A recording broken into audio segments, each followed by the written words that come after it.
Syria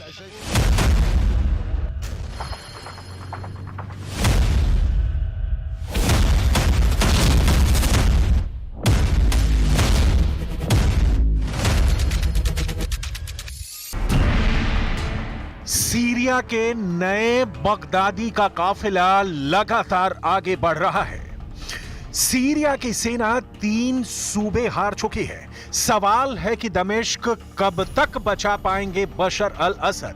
क्या Syria पर ISIS वाले आतंकी अपना कैलिफेट कायम कर लेंगे?